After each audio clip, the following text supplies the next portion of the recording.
vendredi 10 février 2023, Pierre Palmade sous l'emprise de la drogue percutait la voiture d'une famille au cours d'un terrible accident. Plus d'une semaine après le drame, les 3 victimes sont toujours hospitalisées. Si la jeune femme a perdu son bébé, le père et son fils de 6 ans se trouvent toujours dans un état grave. Interrogés dans 7 à 8, le dimanche 19 février, l'oncle et le cousin de l'enfant se sont confiés. Ils ont expliqué que l'état de santé du jeune garçon était toujours préoccupant. Actuellement, les médecins le soignent. Ils ont juste dit qu'il y avait 2 taches sur le cerveau. On m'a dit qu'il fallait attendre pour savoir quelles seraient les séquelles, ont-ils indiqué, très inquiets.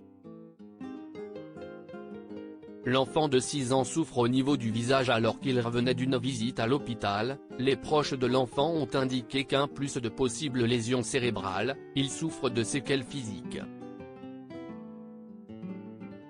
Il a le côté gauche de sa tête qui est vraiment fissuré, la peau qui est vraiment déchirée.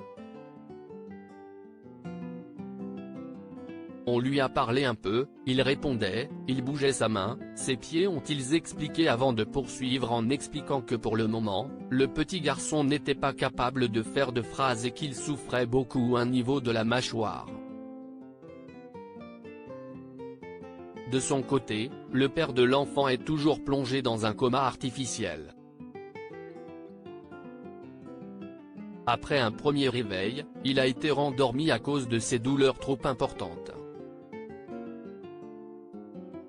Son neveu a indiqué, si est un miracle qu'il ait survécu jusqu'à aujourd'hui.